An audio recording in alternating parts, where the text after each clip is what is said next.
Doctor Babasaheb Ambedkar म्हणजे शून्यातून जग निर्माण करण्याची किमया साधणारे महापुरुष. त्यांचं जीवन चरित्र तमाम भारतीयांना स्फूर्ती देणारं. एका गलितगात्र समाजातला माणूस एवढी भरारी मारतो हे पाहून अनेक समाज वैज्ञानिक आश्चर्यचकित झाले. अशक्यप्राय गोष्ट शक्य झाली. बाबासाहेबांचं चरित्र आजपर्यंत अनेक लेखकांनी लिहिलंय. आजच्या धावपळीच्या जीवनात चरित्र वाचत बसून दिवसेंदिवस मग्न राहण्यापेक्षा कधीही आणि कुठेही ऐकायला मिळालं तर ते कोणाला नकोय. अस्मिता कम्युनिकेशन या ग्रंथ प्रसारण वितरण संस्थेनं हे मनावर घेतलं आणि त्या दृष्टीनं प्रवास सुरू केला. डॉक्टर बाबासाहेब आंबेडकरांचा लढा नेमक्या शब्दात पकडणं महत्वाचं होतं. आंबेडकरी चळवळीतले एक कर्ते लेखक ज. वी. पवार यांनी ते लिहावं असं आम्ही ठरवलं आणि त्यांनी ते अक्षरशः 4-5 दिवसात लिहून दिलं. आंबेडकरी समाजातील तरुण हे चरित्र ऐकून स्फूर्ती घेतील अशी आशा आहे. लेखन आणि वाचन यात फरक असतो, त्यामुळे याला काही मर्यादा असतील, काही उणीवा असतील तर जाणकारांनी आमच्या त्या निदर्शनास आणून दिल्यास त्या दूर करण्याचं आम्ही प्रयत्न जरूर करू. या कॅसेट सीडी निर्मितीत सहभागी असलेले रत्नाकर तारदाळकर, पार्श्वसंगीत देणारे स्वप्नील कदम, तसंच ध्वनी संयोजक आणि संकलक उमेश गुजर आणि आमचे वितरक यांचे विशेष आभार. जय भीम.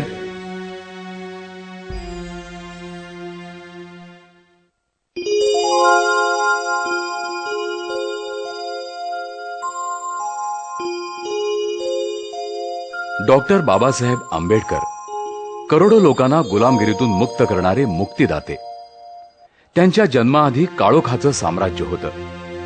भारतातील करोडो अस्पृश्यांचं जीवन अंधकारमय होतं.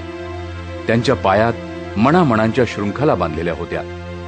रूढी आणि परंपरा यांच्या मगरमिठीत अस्पृश्य माणूस कोंडला गेला होता. त्याला मुक्तपणे संचार करता येत नव्हतं. त्याचं दर्शनच काय, त्याची सावली सुद्धा त्याज्य ठरवण्यात आली होती. अस्पृश्याचं दर्शन घडू नये, त्याची सावली पडू नये म्हणून इथला रूढीप्रिय माणूस काळजी घेत होता. रस्त्यावर चालल्यावर त्याच्या पाऊलखुणांनी इतरांना बाट होऊ नये म्हणून त्याच्या पाऊलखुणा नष्ट करण्यात येत होत्या. त्यासाठी त्याच्या कमरेला बोराट्याची फांदी बांधण्यात आली होती. थुंकण्यासाठी गळ्यात मडकं अडकवण्यात आलं होतं. पेशवाईची ही देणगी अस्पृश्य माणूस निमूटपणे सहन करत होता. तहानेनं तो व्याकुळ झाला तरी एखाद्या पाणवठ्यावरील पाण्याला तो स्पर्श करू शकत नव्हता. पाण्यासाठी काळा ठिक्कर होईपर्यंत त्याला पाणवठ्यावर तिष्ठत राहावं लागत होतं. एखाद्याला त्याची दया आलीच तर त्याला वरून पाणी पाजलं जात होतं. आपल्या हातानं पाणी प्यायचं, घ्यायचं त्याला स्वातंत्र्य नव्हतं. तो अनेक बंधनांमध्ये जखडला गेला होता. लोटीबंदी, भेटीबंदी, रोटीबंदी आणि बेटीबंदी या बंद्यात तो बंदिस्त होता. स्वतंत्रता, मुक्तता यांची उर्मी त्याला येत नव्हती असं नाही, परंतु हजारो वर्षांच्या अज्ञानानं ठेविले अनंत तैसेचे राहण्यात धन्यता मानत होता. कर्म सिद्धांतानं त्याला पायरीनं राहायला शिकवलं होतं. गुलामगिरी कोणाला प्रिय असणार, परंतु गुलामाला गुलामगिरीची जाणीव कोणीतरी करून द्यावी लागते. ती जाणीव करून दिल्यावर गुलाम स्वतः होऊन आपल्या मानेवरील जू फेकून दिल्याशिवाय राहत नाही. या गुलामगिरीची जाणीव करून देण्यासाठी, धर्मरूढी फेकून देण्यासाठी महाराष्ट्रातील काही कर्ते समाज सुधारक प्रयत्न करत होते. हजारो वर्ष अवमान करणाऱ्यावर तसंच अवमान सहन करणाऱ्यांवर क्रांतिबा फुले यांनी आसूड मारायला सुरुवात केली. गेंडेची कातडी असलेल्या समाजात चलबिचल सुरू झाली. फुले दाम्पत्यावर दगडधोंडे मारण्यात आले. हे विखुरलेले दगड गोळा करायचे आणि ज्यांनी मारले त्यांच्यावरच त्यांचा वर्षाव करायचा म्हणून गोपाळ बाबा वलनकर आणि शिवराम जानबा कांबळे यांच्यासारखे कर्ते सुधारक दंड थोपटून उभे राहिले. निद्रितावस्थेतल्या समाजाला हळूहळू जाग येऊ लागली. अंधारी रात्र सरून प्रकाशदेही पहाट उगवेल असं वाटू लागलं. अवघा बहुजन समाज अंधारात चाचपडत असताना निबिड अरण्यातील काळोखाला चिरणारी एक प्रकाश शलाका जन्माला आली. अंधार कितीही गडद असो, एखादा प्रकाश किरणही त्या अंधाराला चिरू शकतो. इथे तर एक प्रकाश शलाका जन्माला आली. या प्रकाश शलाकेचं नाव होतं भीमराव रामजी सकपाळ. 14 एप्रिल 1891 रोजी मध्य प्रदेशातल्या महू या लष्करी छावणीत ही शलाका तेजाळली. तिनं आसमंतावर आपली प्रभा फाकवली. वडील सुभेदार रामजी सकपाळ यांचा चेहरा उजळला. आई भीमाबाईला कळून चुकलं की हे बाळ सामान्य नाही, ते भीम पराक्रम करणार, आपल्या ज्ञाती बांधवांना हात देणार. आणि म्हणून या बाळाचं नाव ठेवण्यात आलं भीमराव. त्याच्याकडून भीम पराक्रमाची अपेक्षा करण्यात आली. परंतु तो बाळ आपल्या माता पित्यांसाठी भिवा होता. अत्यंत कळखोर आणि खेळकर असा भिवा आपल्या सवंगड्यांसह खेळत असताना अनेक रूढींना, परंपरांना भिवत होता. आपल्या भीमप्रतापानं परंपरेला हादरा देणारा तो एक प्रभंजन होता. जातीयतेचा पालापाचोळा त्याला भिरकावून द्यायचा होता. तसं या बाळाचं मूळ गाव रत्नागिरी जिल्ह्यातलं. रत्नागिरीच्या समुद्रानं कितीतरी नररत्नांना जन्म दिला. परंतु ज्याच्या झळाळीनं अवघ्या जगाचे डोळे दिपले असं हे एकमेव रत्न. बाकीच्यांना रत्न म्हणायची, परंतु त्यांची अंगभूत प्रभा 1-2 मैलापुरती वा एका दुसऱ्या प्रांतापुरती मर्यादित असायची. भीमराव सकपाळ, जो पुढे सकल जनांचा पालनहार आंबेडकर या नावानं ओळखला जाऊ लागला, त्याच्या ज्ञानकिरणांची किमया काही औरच होती. त्याच्या किरणांची प्रभा फाकली आणि जगातले विद्वान मोडीत निघाले. एका सैनिकी छावणीत भिवा आपलं दैनंदिन जीवन जगत होता. परंतु ही छावणी सतत हलत राहिली. वडिलांची जिथे बदली व्हायची तिथे भिवाला आपल्या कुटुंबियांबरोबर जावं लागत होतं. भिवाचे दिवस तसे मजेत चालले होते.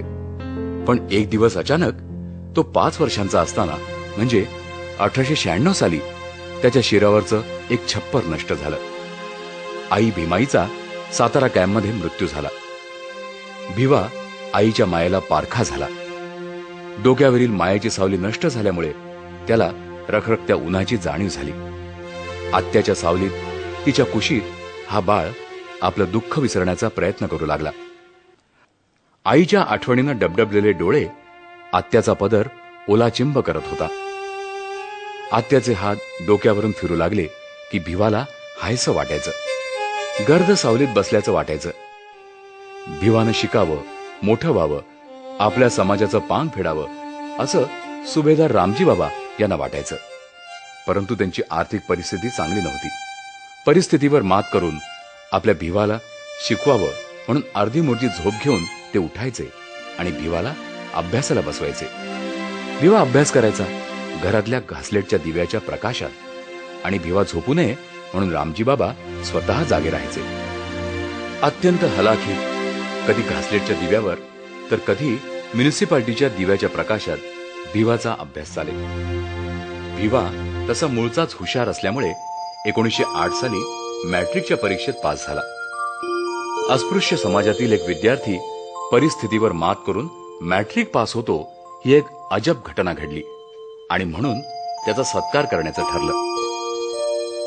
मधल्या काळात एका शिक्षकांनी भिवाचं आडनाव बदलून स्वतःच त्याला नाव दिलं. भिवाच्याच नव्हे तर कोणत्याही विद्यार्थ्याच्या अभ्यासाकडे पुरेसं लक्ष न देणाऱ्या आंबेडकर गुरुजींनी आपलं आडनाव भिवाला दिलं. भीमराव रामजी सकपाळ या अंबडवेच्या विद्यार्थ्याला आंबेडकर केलं आणि स्वतःच एक आगळ्या प्रकारचं स्मारक निर्माण केलं. भीमराव आंबेडकर मॅट्रिक पास झाले तेव्हा त्यांच्या सत्काराला फार माणसं हजर नसली तरी एका थोर पुरुषाचे आशीर्वाद आणि एका धम्मवेत्याची ओळख झाली. ते थोर पुरुष होते केळुस्कर गुरुजी आणि धम्मवेत्ता होता तथागत गौतम बुद्ध. आंबेडकर नावाची एक कोरी पाटी होती. या कोऱ्या पाटीवर ओरखडे काढण्यासाठी गुरुजींनी भीमरावांना बुद्धचरित्र भेट दिलं.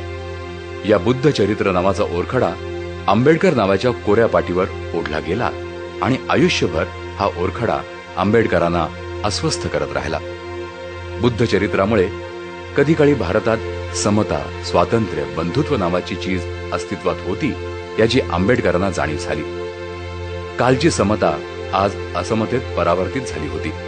स्वातंत्र्याच्या ठायी पारतंत्र्यानं ताबा घेतला होता आणि बंधुत्व हे साफ लयाला गेलं होतं. कोवळ्या मनावर बिंबलेली ही बुद्धाची तत्वत्रयी पुन्हा एकदा भारतात नांदावी म्हणून त्या बालकानं ध्यास घेतला आणि आपला सगळा प्रवास त्याच ध्येयाच्या पूर्ततेसाठी खर्ची घातला.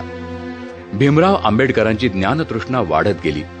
महाविद्यालयात प्रवेश घेतला खरा, परंतु त्यांची जात सावलीसारखी त्यांना चिकटलेली होती. ज्ञानतृष्णा भागवणाऱ्या भीमरावांना वर्णवर्चस्ववादी पाणी पिण्याच्या मडक्याला हात लावू देत नव्हते. तहानलेला भीमराव मडक्याजवळ गेला की एकच गदारोळ उठत होता. भीमरावांना असेच आपल्या पूर्वायुष्यातले गदारोळ आठवत होते. जात, वर्ण व त्यांचा वर्चस्ववाद कळण्याचं ते वय नव्हतं. फळ्यावर गणित सोडवायला भीमराव गेले की असाच गदारोळ उठायचा. फळ्या शेजारी ठेवलेलं आपलं अन्न भीमरावाच्या सावलीनं बाटू नये म्हणून तो गदारोळ व्हायचा. आता भीमराव कारण मीमांसा करू लागले होते. आपल्याला संस्कृत हा विषय घेता येत नाही, त्याचंही कारण ही जातीयताच नाही का? कधी नष्ट होणार ही जीवघेणी जातीप्रथा? दुसरं कोण येणार आहे आपल्या मदतीला? ही प्रथा आपण नष्ट केली पाहिजे. तिच्यासाठी संघर्ष केला पाहिजे, आंदोलन उभारलं पाहिजे. इथला निश्चित पडलेला मांसाचा गोळा देईल का आपल्याला साथ? आपल्या पायातल्या शृंखला तोडून टाकण्यासाठी देईल साथ की मलाच मारेल लाथ? या गोष्टींनी भीमराव अस्वस्थ व्हायचे. अशातच विलायतेसाठी ते बोटीवर चढले. विलायतेला बोटीवरून उतरत असतानाच त्यांना एका वेगळ्या जगाचं दर्शन झालं. इथे माणसं एकमेकाला भेटतात, मिठ्या मारतात आणि माझ्या देशात माणसं सावलीला भितात. माणसाची सावली पडू नये म्हणून काळजी घेतात, निर्बंध टाकतात. इकडे वातावरण कसं मुक्त आहे. हॉटेलमध्ये जा, गाडीत जा, लायब्ररीत जा, तुम्ही फक्त असता माणूस. कधी कधी गोरा माणूस, काळा माणूस असा भेदभाव असतो, परंतु तो जीवघेणा नसतो. जिकडे पाहाल तिकडे समानता, अगदी स्त्री पुरुषांमध्ये सुद्धा. इथला प्रत्येक माणूस मुक्त, स्वतंत्र. बुद्धाचा विचार प्रत्यक्ष जीवनात साकारलेला. आपल्या देशात असं काही घडेल? क्रांतिबा फुले, सावित्रीबाई, वलंकर बाबा कांबळे यांच्या परिश्रमाचं चीज होईल? भीमरावांना असे अनेक प्रश्न सतावत असतानाच कोलंबिया विद्यापीठानं 2 वर्षात म्हणजे 1915 साली एम.ए. ही पदवी दिली. उच्च विद्याविभूषित होणं हे एक स्वप्न असल्यामुळे ते कोलंबिया विद्यापीठात पीएचडीचे विद्यार्थी म्हणून दाखल झाले आणि अवघ्या 2 वर्षात म्हणजे 1917 साली पीएचडी ही मान सन्मानाची पदवी मिळवली. एका अस्पृश्य मुलाच्या नावापुढे पदव्यांची बरीच मोठी रांग दिसू लागली. भीमराव आंबेडकरांनी उच्च विद्याविभूषित व्हावं म्हणून मदतीचा हात 2 राजांनी देऊ केला. पहिला राजा होता रयतेचा राजा शाहू महाराज, तर दुसरा होता बडोदा नरेश सयाजीराव गायकवाड. छत्रपती शाहू महाराजांनी तुमचा नेता तुम्हाला मिळाला आहे या भाषेत भीमरावांची पाठ थोपटली होती. बडोद्याच्या नरेशांनी आंबेडकरांना शिष्यवृत्ती दिली आणि शिक्षण पूर्ण झाल्यावर आपल्या राज्यात नोकरी करावी लागेल ही अट घातली. नरेश तसे मोठ्या मनाचे, परंतु तेथील दिवाण हे जातीय भावनेनं अंध झालेले होते. भीमराव आंबेडकरांनी अट पूर्ण करण्यासाठी बडोद्याला पाय टाकले. त्यांना वाटलं आपल्या उच्च विद्येमुळे आपल्याला मान सन्मान मिळेल, मानाची नोकरी तर मिळेलच, परंतु शासन यंत्रणेतील नोकर मंडळी आपला आदर सत्कार करतील. पण कसं काय? एका असामान्य विद्वानाला पावला पावलावर अपमान सहन करावा लागला. 1.5 दंडीचा शिपुर्डा केवळ तो अस्पृश्य नाही एवढ्या बळावर भीमरावांना फाईल देताना बाट नको म्हणून त्या फाईल साहेबांच्या रोखानं फेकत होता. कार्यालयात भीमरावांना एवढे शिकलेलं कोणीही नव्हतं आणि तरीही त्यांना चिकटलेल्या जातीमुळे ते अस्पृश्य ठरले होते. भीमराव ज्या पारशी गृहस्थाकडे भाडेकरू म्हणून राहत होते त्या पारशाला सुद्धा आपल्या धंद्यावर गंडांतर नको म्हणून भीमरावांना त्यांच्या सामानासह रस्त्यावर फेकून देण्यात आलं. भीमराव आंबेडकरांना त्यांच्या जातीमुळे कोणी राहायला घर देत नव्हतं, म्हणून हा विद्वान माणूस 4 दिवस झाडाखाली थांबला आणि अखेर बडोदा सोडून मुंबईच्या सिडनेहॅम कॉलेजात अर्थशास्त्राचा प्राध्यापक म्हणून नोकरी करू लागला. पण तिथे सुद्धा त्या उच्चभ्रू सुशिक्षितांनी भीमरावांचा अपमान करण्याचा एकही प्रसंग वाया जाऊ दिला नाही. आकाशाला कवेत घेणारी उंच भरारी मारायची असेल तर पक्ष्यांना पंख असावे लागतात. पंखविहीन पक्षी आकाशात भराऱ्या मारू शकत नाही. दलित समाज सुद्धा पंख कापलेल्या अवस्थेत होता. त्याची प्रगती ठप्प झाली होती. त्याला प्रगती पथावर आणायचं तर त्यासाठी समाज प्रबोधन होणं महत्वाचं होतं. आणि ते समाज प्रबोधन करण्यासाठी वर्तमानपत्राची गरज होती. पक्षाला पंखाची जेवढी गरज असते तेवढीच गरज समाजाला एखाद्या मुखपत्राची गरज असते हे जाणून आंबेडकरांनी 1920 साली मूकनायक नावाचं पत्रक सुरू केलं. समाज मूक होता, नायकाच्या प्रतीक्षेत होता. राजर्षी शाहू महाराजांनी या मूक समाजाचा नायक कोण आहे हे सांगितलं आणि म्हणूनच भीमराव आंबेडकर यांनी जे पत्रक सुरू केलं त्याचं नाव मूकनायक ठेवलं. नायकत्व स्वीकारलं असलं तरी परदेशातली शिक्षण शिखरं आंबेडकरांना साथ घालत होती. शिक्षण परिपूर्ण करण्याकडे आंबेडकरांचा कटाक्ष होता आणि म्हणूनच त्यांनी पुन्हा एकदा परदेशात पाऊल टाकलं. शिक्षण पूर्ण होत असतानाच भीमरावांचं लग्नही झालं. भीमरावांच्या पत्नीचं नाव होतं भागीरथी. तीच पुढे रमाई झाली. दाभोळच्या खाडीत माशांच्या पाट्या धुण्याचं काम करणाऱ्या भिकू आणि रुक्मिणी धोत्रे यांची ती कन्या. एकाच वेळी दारिद्र्याशी आणि समुद्रात उसळलेल्या लाटेशी लढता लढता भिकू धोत्रे आणि त्यांची सालस पत्नी रुक्मिणी यांचं निधन झालं. जेव्हा भागीरथीचं भीमरावांबरोबर लग्न नक्की करण्यात आलं तेव्हा लग्न म्हणजे काय हे न समजणाऱ्या वयात साडी सांभाळत भागीरथी मामाच्या खांद्यावर नवरी म्हणून बसली. एका अशिक्षित, सोज्वळ, पापभिरू मुलीचं लग्न एका सुशिक्षित मुलाशी ठरलं. हा मुलगा पुढे आपल्या समाजाचा मुक्तिदाता ठरेल आणि सारा समाज मला आई म्हणून हाक मारेल हे त्या बालिकेला कोणी सांगितलं असतं तर ती खुदकन हसली असती. या लग्नाचं ठिकाणही मोठं मजेशीर होतं. भायखळ्याचा मच्छी बाजार हे लग्नाचं ठिकाण. पावसाची एक सर येऊन गेल्यानंतर कोळणी उठल्या. मच्छी मार्केट साफ धुण्यात आलं आणि त्या ठिकाणी मग भीमराव आणि भागीरथीचं शुभमंगल झालं. भागीरथी तशी सामान्य मुलगी. नवरा नेहमी पुस्तकात तोंड घालून बसलेला. तिला हा माणूस एवढं काय वाचतो याबद्दल तिला आश्चर्य वाटायचं. वयोपरत्वे ती मोठी झाली, संसारात रुळली.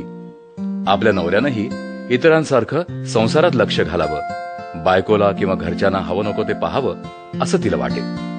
पण भागीरथीचा हा नवरा अजब होता. त्याला एखाद दुसरा संसार फुलवायचा नव्हता. लाखो लोकांचे संसार त्याला फुलवायचे होते. लाखो चुलींना विस्तव द्यायचा होता. भागीरथीचं लग्नानंतर नाव रमाबाई ठेवण्यात आलं, परंतु भीमराव त्यांना रामू याच नावानं हाका मारायचे. नळावरच्या बायका आपल्या गळ्यातल्या दागदागिन्यानं रमाबाईला चिडवत असत.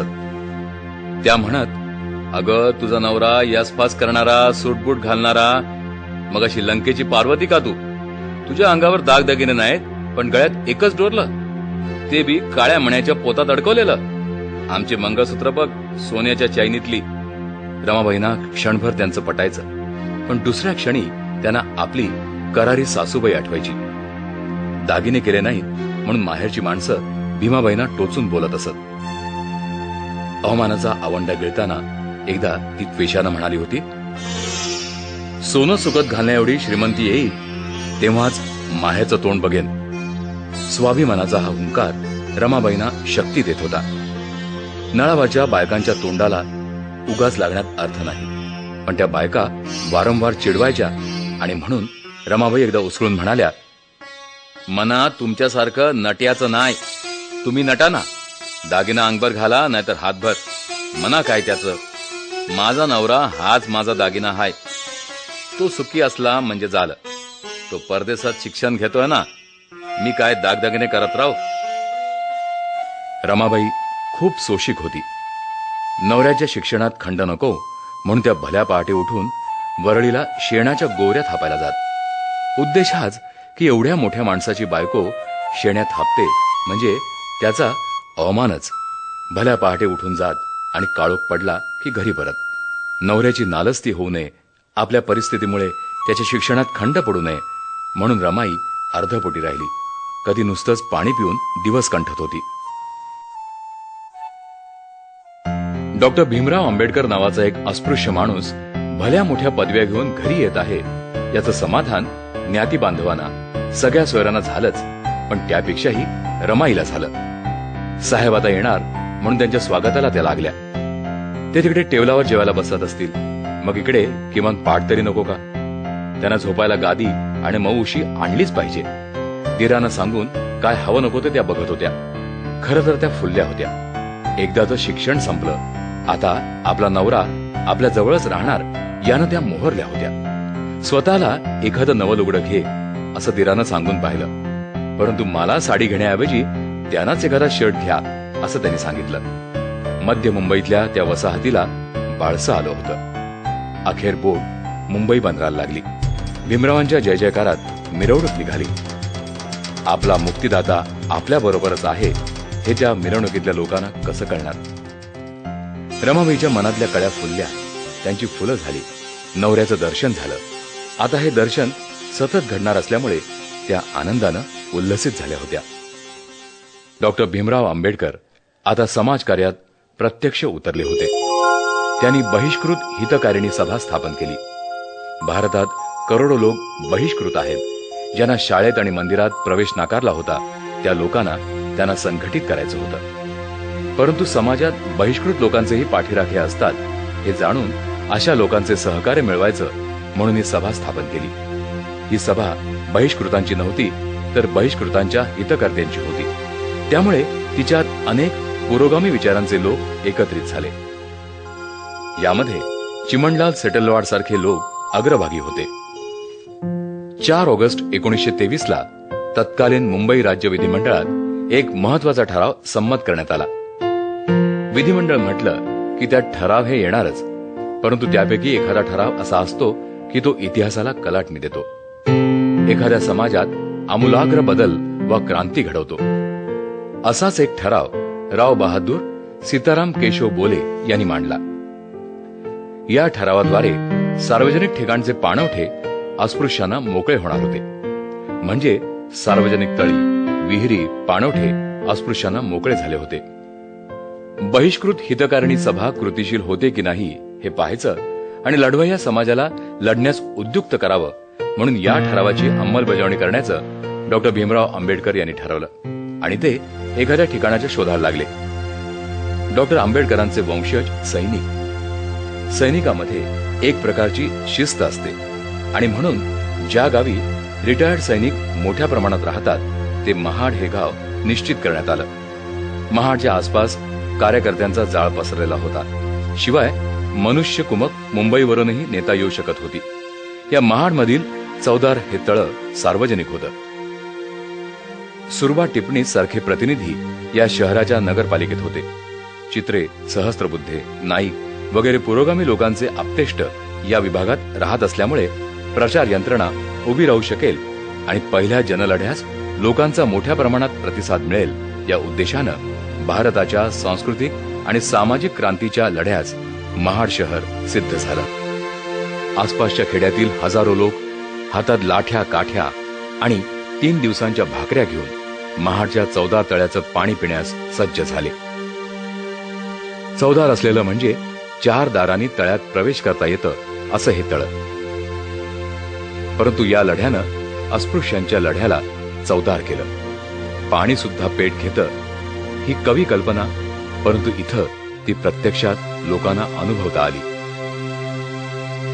तो दिवस होता 19 मार्च 1927 चा.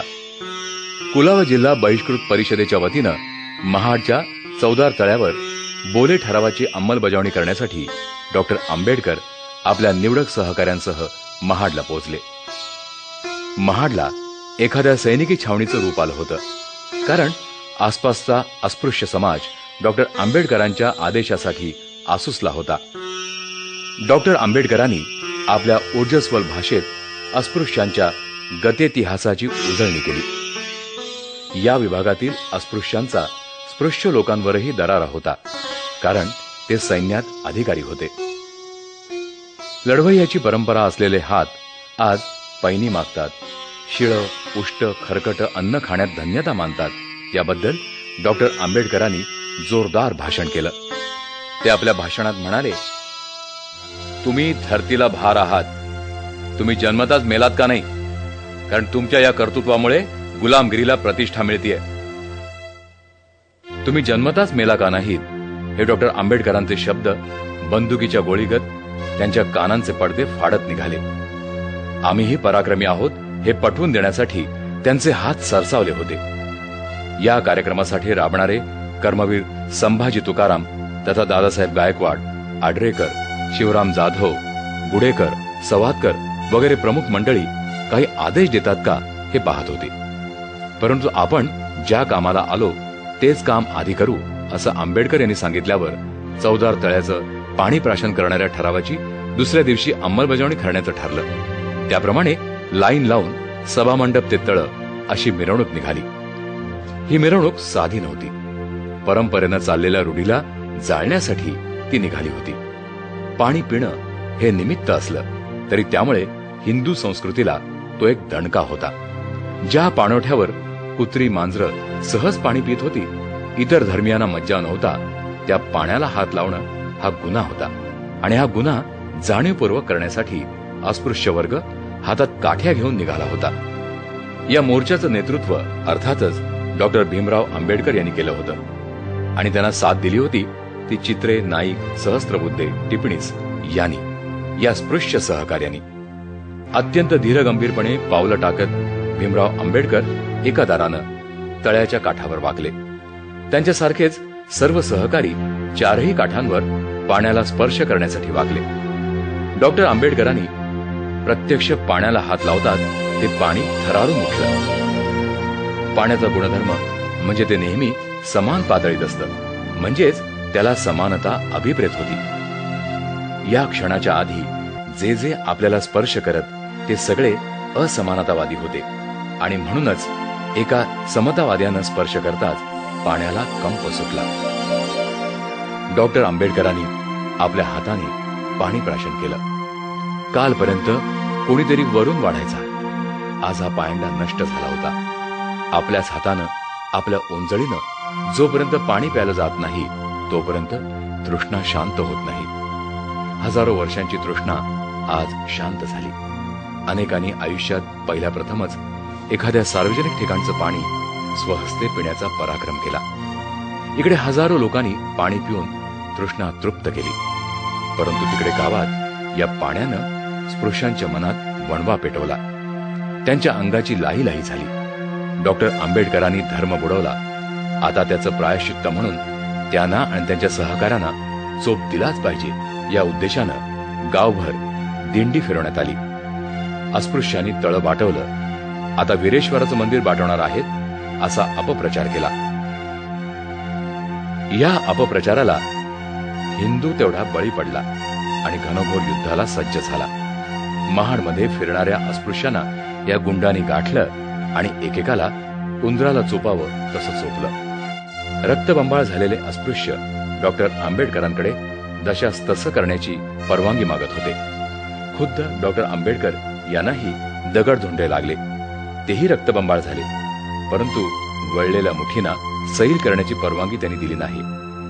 त्या दिवशी डॉक्टर आंबेडकरांनी आपल्या अस्पृश्य सहकाऱ्यांना उत्तर देण्याची परवानगी दिली असती तर शेजारच्या सावित्री नदीचा रंग बदलला असता. रक्तानं तीही लाल झालेली दिसली असती. डॉक्टर आंबेडकर यांनी संयम राखला. त्यामुळे चिडलेला माणूस आपल्या गावी आग ओकू लागला. जे महाडला येऊ शकले नाहीत त्यांना स्वहस्ते पाणी पिण्यात काय आनंद असतो याचा अनुभव घ्यायला लावला.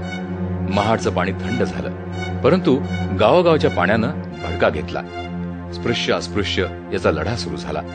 आम्हीही माणसं आहोत, मग आम्हाला तुम्ही पिता ते पाणी का पिऊ देत नाही हा प्रश्न ते विचारू लागले आणि उत्तराची अपेक्षा करण्याआधी सार्वजनिक पाणवठे बाटवू लागले. एक सांस्कृतिक लढा कोकणच्या हद्दीत सुरू झाला आणि त्याचे लोण कोकणाबाहेर जाऊन आंबेडकरी चळवळ, तिचा स्वाभिमान, तिची त्यागी प्रवृत्ती, निडरता वगैरे चर्चेचे विषय झाले. त्यातच महाडकरांनी तळ शुद्ध करण्याचा आचरटपणा केला. त्याचं असं झालं, अस्पृश्यांनी तळ बाटवलं. आता भ्रष्ट झालेलं पाणी प्यायचं कसं? आणि पाणी तर जीवन, म्हणजे ते तर अत्यावश्यक अशा अवस्थेत आहे. ते पाणी शुद्ध करण्याची शक्कल ब्रह्मवृंदांनी केली. त्यांनी आपल्या वेदाभ्यासाचा दाखला देऊन सांगितलं की विटाळलेल्या पाण्यात गोमूत्र, शेण असं पंचगव्य म्हणजे गायीपासून निर्माण झालेले 5 प्रकार पाण्यात मिसळावे आणि पाणवठ्यातून 105 घागरी पाणी बाहेर फेकून दिलं की पाणी शुद्ध होतं.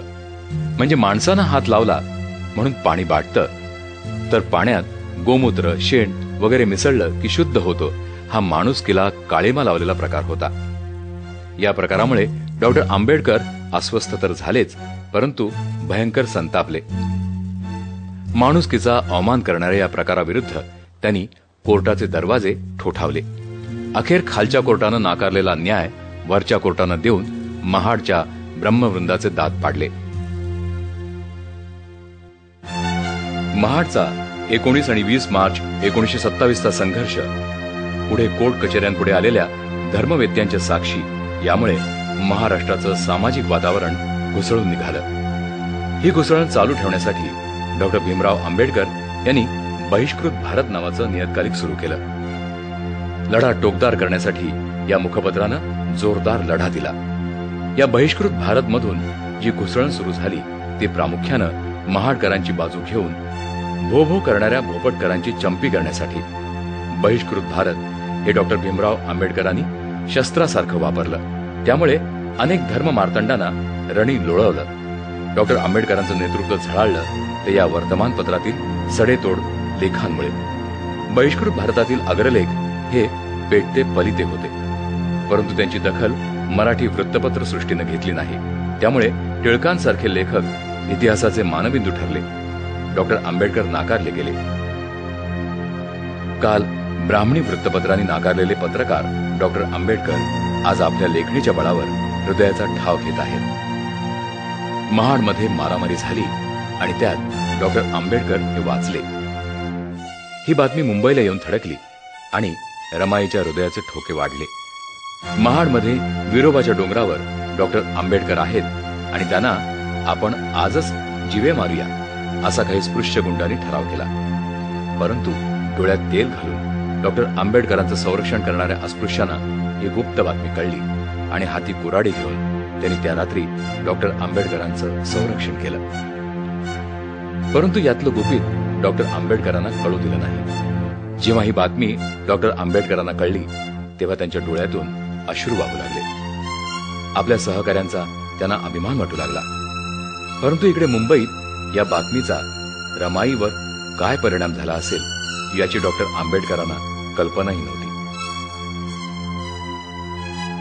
ती माय इकडे त्या बातमीनं थरथर कापू लागली. आपल्या नवऱ्याच्या जीवावर उठलेल्या गुंडांचा खय्यो होईल असा शाप त्यांच्या तोंडून सहजगत्या निघाला. त्यांनी आपल्या माहेरच्या देवीचा धावा केला आणि आपल्या पतीला वाचवण्यासाठी पदर पसरले. रमाई एक देवभोळी बाई, उपास तपास करणारी. तिचा नवरा हा सदा सर्व काळ कार्यकर्त्यांबरोबर कोणत्या ना कोणत्या गावाकडे जाणारा. शिक्षण पूर्ण झाल्यावर तो फक्त आपल्याच वाट्याला येईल असं रमाईला वाटलं होतं. परंतु कित्येक दिवस त्यांचं एकमेकाला दर्शनही होत नव्हतं. सिमेंट चाळी शेजारच्या दामोदर हॉलजवळ डॉक्टर आंबेडकरांचं ऑफिस होतं. घरी जाण्यात आपला वेळ फुकट जाऊ नये म्हणून जेवणाचा डबा तिथेच मागवला जायचा.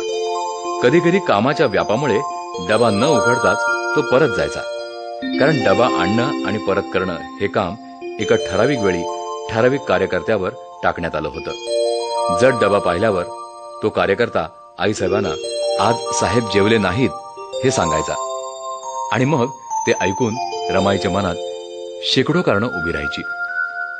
आपल्या हातचं आवडत नाही, पाठवलेल्या भाज्या आवडीच्या नाहीत, जेवणात मीठ मिरची कमी जास्त झाली का, नाना शंका कुशंका.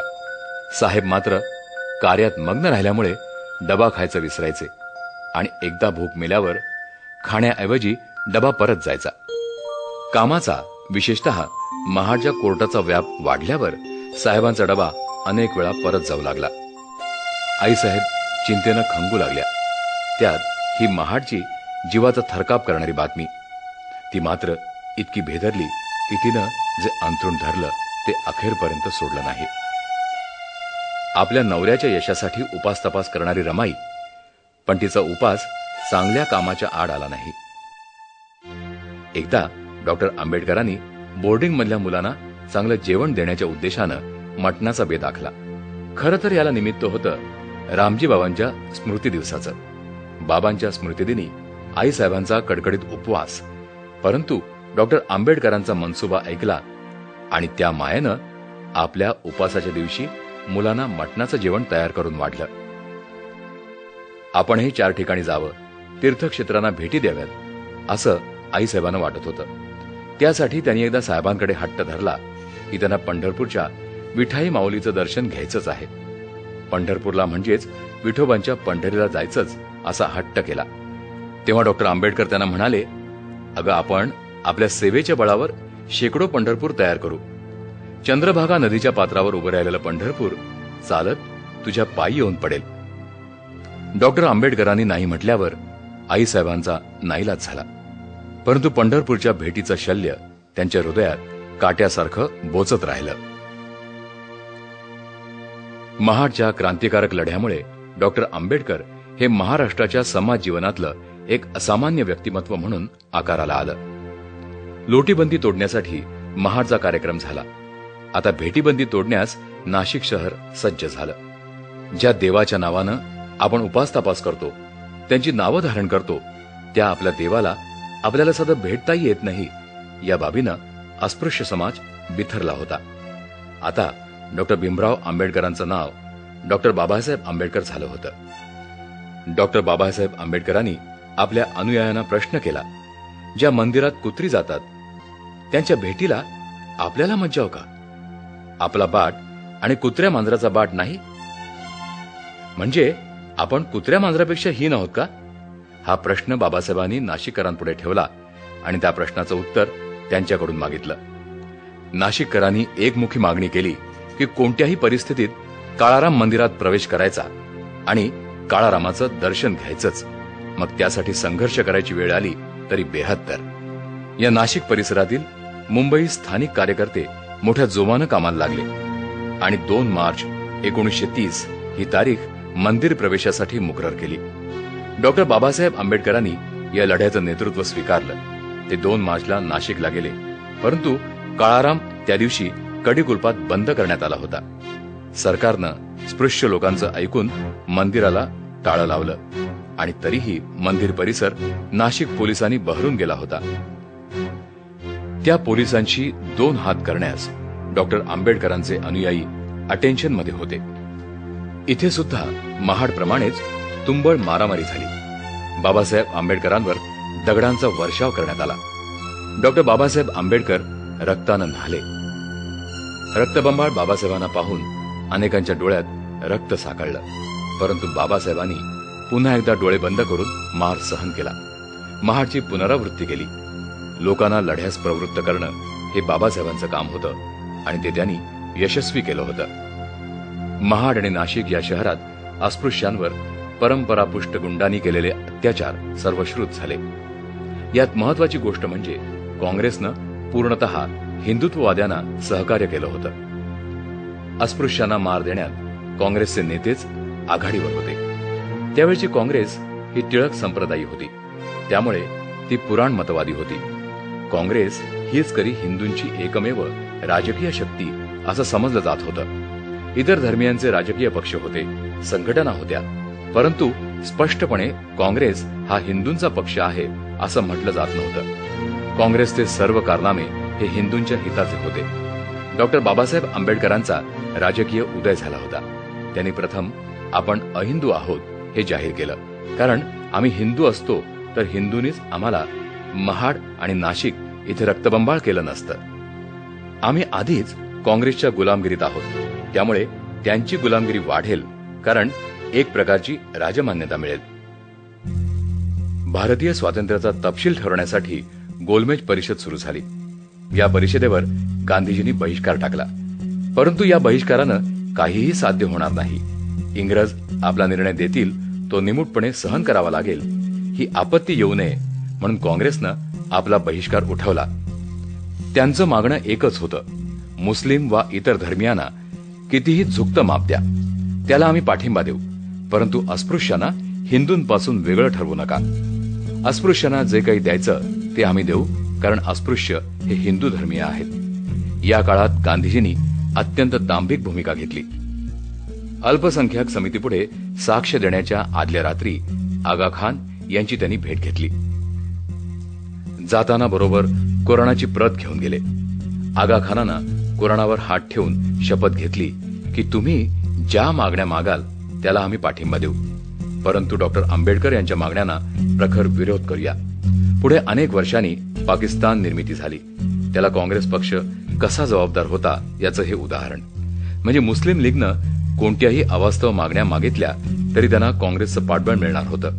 मुस्लिम लीगची भूक वाढत गेली आणि अखेर देशाचे लचके तोडण्यात आले.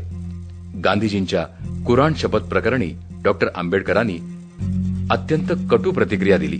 ते म्हणाले, एखाद्या बदमाशानं सुद्धा असलं नीच कृत्य केलं नसतं. गांधीजींना चांगल्या वाईटाची चाड नव्हती. ते करतील ते चांगलं, बाकी वाईट ही त्यांची मनोधारणा. गांधीजी अस्पृश्यांना हिंदूंचा एक भाग समजत होते, तर बाबासाहेब काँग्रेसच्या मगरमिठीतून आपल्या समाजाची सोडवणूक करत होते. गोलमेज परिषदेत हिंदू अहिंदू हा वाद पराकोटीला पोहोचला असता नाशिकला पांडव प्रताप ग्रंथाच्या मिरवणुकीच्या वेळी केवळ मिरवणुकीत सहभाग घेतला म्हणून अस्पृश्यांना काळे निळे होईपर्यंत मारण्यात आलं. त्याचे फोटो लंडनला बाबासाहेबांकडे पाठवण्यात आले. बाबासाहेबांनी टाइम्स ऑफ इंडिया मधल्या रिपोर्ट आणि फोटो यांचा हवाला देत सभागृहाला विचारलं की आम्ही जर हिंदू असू तर मग हिंदूंच्या म्हणजे आमच्या धर्मग्रंथाच्या मिरवणुकीत भाग घेतल्यावर आम्हाला जबर मारहाण का? याचं एकमेव कारण म्हणजे आम्ही अहिंदू आहोत आणि हिंदूंच्या ग्रंथांच्या मिरवणुकीत भाग घेतल्याचा अहिंदूंनी गुन्हा केलाय.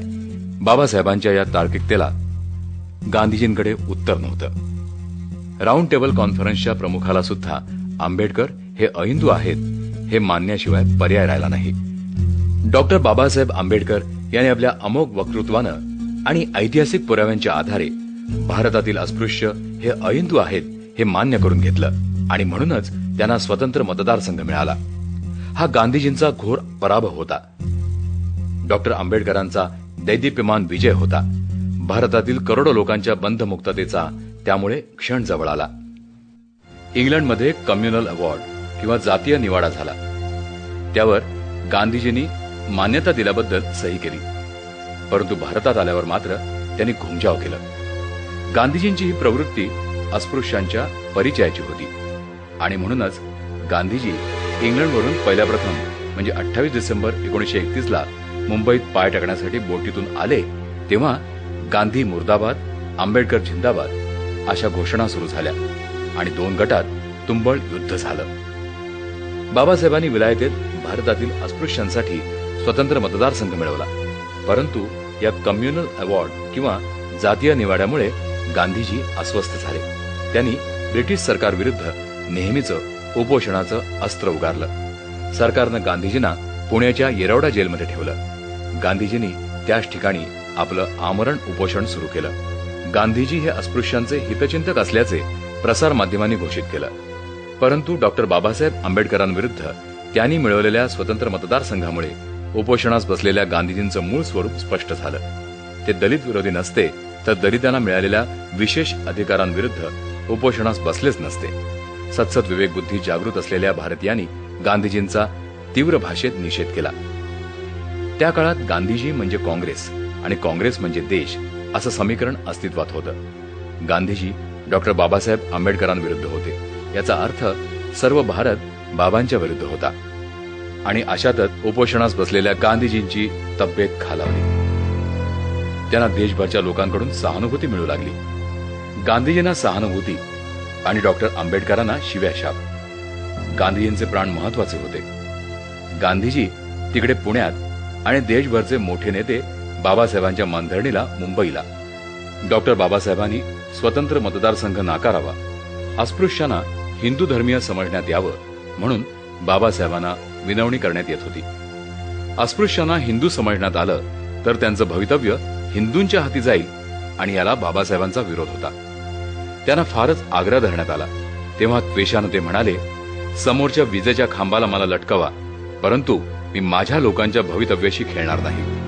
मला गांधीजींपेक्षा माझ्या समाजाचं भवितव्य महत्वाचं आहे. वातावरण एकदम तप्त झालं होतं. काँग्रेसी गुंडांकडून बाबासाहेबांना जीवे मारण्याच्या धमक्या मिळू लागल्या. बाबांच्या जीवाला धोका आहे हे समजून अनेक कार्यकर्ते तहानभूक विसरून बाबांच्या संरक्षणाला लागले होते. मुंबई ज्वालामुखीच्या तोंडावर बसल्यासारखी झाली होती. ज्वालामुखीचा कधी स्फोट होईल याचा काही नेम नव्हता. अखेर काँग्रेसनं गांधींच्या पत्नी कस्तुरबा यांना पुढे केलं. कस्तुरबा बाबासाहेबांना भेटल्या. त्यांनी गांधींच्या प्राणांची भीक मागितली. आपल्या पतीसाठी एखादी पत्नी काय काय व्याप सहन करते हे बाबासाहेबांनी रमाबाईंच्या रूपानं पाहिलं होतं. आणि म्हणून जेव्हा डोळ्यात अश्रू आणून बानी बाबासाहेबांसोबत पदर पसरला तेव्हा बाबासाहेबांच्या डोळ्यांच्या कडा सुद्धा पाणावल्या. त्यांच्यातला पती जागा झाला आणि बाबासाहेब पुण्याच्या रोखानं गेले. तिथं अनेक नेते हजर होते. गांधीजींनी काही पर्याय दिले, काही डॉक्टर बाबासाहेब आंबेडकर यांनी सुचवले. तेथेही वितंडवाद झाला, परंतु अखेर समेट झाला. पुणे करार झाला. अस्पृश्यांना काही अधिकार देण्यास गांधीजी आणि त्यांची काँग्रेस तयार झाली. ब्रिटिशांची भूमिका केवळ बघ्याची होती. अखेर दोन्ही बाजूकडील प्रमुखांच्या सह्या झाल्या. करार हा अंमलबजावणीसाठी असतो. काँग्रेसनं गांधीजींचे प्राण वाचवण्यासाठी करार केला, परंतु तो त्यांनी पाळला नाही. डॉक्टर आंबेडकर आणि त्यांच्या समाजाची घोर फसवणूक केली. बाबासाहेब एक वज्र पुरुष. त्यांची कठोरता गांधीजींसह अनेकांनी अनुभवली होती. बाबासाहेब वज्रासारखे कठोर असले तरी लोण्यासारखे मऊही होते. माणसाच्या सर्व भावभावना त्यांच्याही ठाई होत्या. ते एक पती होते, वडील होते, कार्यकर्त्यांचे थोरले भाऊ होते. प्रसंगी ते चिडत. जातीय वादावर तर प्रहार करायला मागे पुढे पाहत नव्हते. परंतु तेच बाबासाहेब एखाद्या सामान्य माणसासारखे वागले हे ऐकून आश्चर्य वाटतं. आपल्या पुस्तकानं भरलेल्या ट्रंका समुद्रात बुडाल्या हे जेव्हा त्यांना कळलं तेव्हा ते रडले. पुस्तकं म्हणजे त्यांचा ठेवा होता. तोच नष्ट झाल्याचं कळल्यावर ते ओक्साबोक्षी रडले. असाच एक प्रसंग होता आपल्या शेवटच्या मुलाच्या मृत्यूच्या वेळी. राजरत्न नावाचा हा मुलगा अकाली वारला. हा मुलगा खूप हुशार आहे, बुद्धिवान आहे याची प्रचिती बाबासाहेबांना आली होती. हा मुलगा जेव्हा मरण पावला तेव्हा बाबासाहेब एखाद्या लहान मुलासारखे रडत होते. रमाई तर ऊर बडवून घेत होत्या. बाबासाहेबांसारखा कठोर माणूस आपल्या मुलाचं दुःख विसरायला तयार नव्हता. ओक्साबोक्षी रडत होता. तेव्हा रमाईनं आपल्याला मनोमन समजवलं. आपले अश्रू पुसले आणि बाबासाहेबांना समजावू लागल्या. रमाई समजवतायत हे पाहिल्यावर बाबासाहेबांना आणखीनच भरून आलं. अखेर ते बाळ जेव्हा अंत्यविधीसाठी उचलण्यात आलं तेव्हा बाबासाहेबांनी हंबरडा फोडला. कार्यकर्त्यांच्या बळावर पावलं टाकत त्या कलेवरासह बाबासाहेब जे उतरले ते पुन्हा त्या खोलीत गेलेच नाहीत. एक तार्किक माणूस, परंतु आपल्या प्रिय मुलाच्या जाण्यानं एवढा हवालदिल झाला की पुन्हा त्या खोलीत पाऊल टाकलं नाही. रमाईना तसं करता येत नव्हतं. त्याही अंतर्यामी फाटल्या होत्या. परंतु त्यांना त्या खोलीत राजरत्नाचा निश्चिंत पडलेला देह दिसायचा. तेव्हा त्या अधिकच खंगत जायच्या. अखेर बाबासाहेबांनी हिंदू कॉलनीत एक घर घेतलं. हे घर म्हणजे बांधकामाचा एक अजब नमुना होता. हे केवळ स्वतःसाठी घर नव्हतं, तर ते ग्रंथघर होतं. आपली ग्रंथसंपदा व्यवस्थित राहावी म्हणून बंगला बांधणारे जगातले ते पहिले गृहस्थ होते. बाबासाहेबांनी आपल्या बंगल्याला राजगृह हे नाव देऊन आपण बुद्धानुयायी होणार याची पुसटशी कल्पना दिली. राजरत्नाला विसरण्यासाठी रमाई राजगृहात आल्या, परंतु इथे आल्यावरही राजरत्नाची आठवण त्या विसरू शकल्या नाहीत. प्रकांड पंडित बाबासाहेब यांच्याबरोबर संसार केला म्हणजे केवळ त्यांच्यासाठी जपतप केले, उपासतापास केले. यशवंत त्यांच्यासारखाच नेहमी आजारी. त्याला हवं नको ते बघणं, औषधोपचार करणं आणि मुक्याला म्हणजे मुकुंदराव यांना यशवंत एवढंच प्रेम देणं एवढंच आता रमाईच्या हाती उरलं होतं. शेणाच्या गोवऱ्या थापणाऱ्या रमाईंचा हात आता निर्जीव झाला होता. नव्या घरात आल्या, पण इथेही रोगानं पिच्छा पुरवला. त्या दिवसेंदिवस खंगत चालल्या. बाबासाहेबांचा राजकीय लढा ऊर्जितावस्थेत होता आणि अशा अवस्थेत त्या मरणाची अपेक्षा करत होत्या. त्यांना अहेव मरण हवं होतं, म्हणजे भरल्या कुंकवानं त्यांना अखेरचा प्रवास करायचा होता. बाबासाहेबांनी दुसरं लग्न करावं म्हणून त्या पुन्हा पुन्हा विनवणी करत होत्या. परंतु रामूच्या त्यागापुढे दुसरं लग्न हा विचार तग धरू शकला नाही. एका कार्यक्रमासाठी बाबासाहेब बाहेरगावी गेले होते. रमाईची इकडे घालमेल सुरू झाली. त्यांना मरण हवं होतं, परंतु ते आपल्या नवऱ्याच्या मांडीवर.